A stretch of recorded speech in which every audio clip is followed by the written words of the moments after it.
నమస్కారం. మనం సాధారణంగా దశావతారాలను కేవలం విష్ణుమూర్తి ధరించిన 10 రూపాలుగా, కొన్ని కథలుగా మాత్రమే చూస్తాం.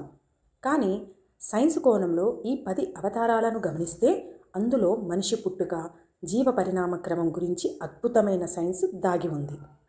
19వ శతాబ్దంలో చార్లెస్ డార్విన్ చెప్పిన ఎవల్యూషన్ థియరీ కంటే వేల ఏళ్ల ముందే మన పూర్వీకులు ఈ రహస్యాన్ని ఎలా కనిపెట్టారు? నీటిలోని చేప నుండి నేటి ఆధునిక మనిషి వరకు సాగిన ఈ ప్రయాణాన్ని ఇప్పుడు సైంటిఫిక్ కోణంలో విశ్లేషిద్దాం రండి. మొదటిది మత్స్యావతారం.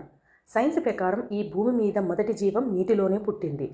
కొన్ని కోట్ల ఏళ్ల క్రితం ఏకగణ జీవుల నుండి బహుగణ జీవులైన చేపలు ఉద్భవించాయి. దీనినే బయాలజీలో పీసెస్ గ్రూప్ అంటాం. విష్ణుమూర్తి మొదటి అవతారం చేప కావడం వెనుక ఉన్న అంతరార్థం ఇదే. ప్రాణం అనేది నీటిలోనే మొదలవుతుంది. ఆశ్చర్యకరమైన విషయం ఏంటంటే మనిషి పిండం తల్లి గర్భంలో పెరిగే ప్రారంభ దశలో కూడా చేపపిల్లలాగే కనిపిస్తుంది. ఇది యాదృచ్ఛికం అంటారా? రెండవది కూర్మావతారం అంటే తాబేలు.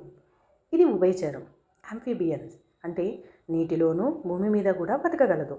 చేపల తర్వాత జీవ పరిణామం నీటి నుండి భూమి వైపు సాగిందని సైన్స్ చెబుతుంది.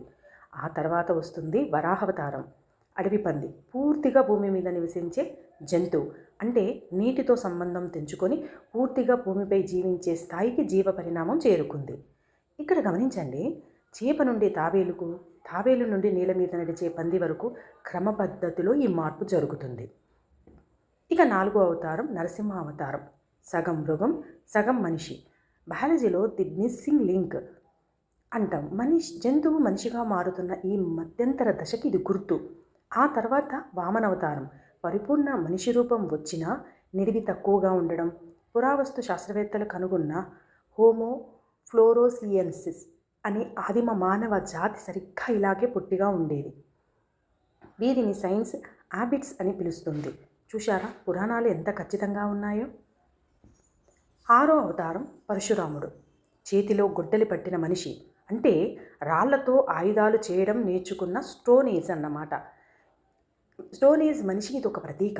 ఆ తర్వాత రామావతారం. సమాజం, నియమాలు, కుటుంబ విలువలు తెలిసిన నాగరిక మానవుడు. దీనినే సైన్స్ హోమోసెపియన్స్ అంటుంది.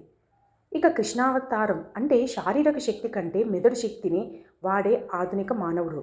రాజకీయాలు, తంత్రం, లోతైన ఆలోచనలు కలిగిన నేటి తరం మనిషికి ఇది నిదర్శనం.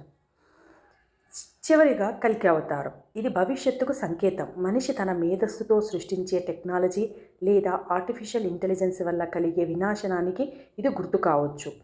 దశావతారాల క్రమాన్ని పరిశీలిస్తే ఇది కేవలం దేవుడు అవతారాలే కాదు, మన DNA లక్షల ఏళ్లుగా చేసిన ప్రయాణం.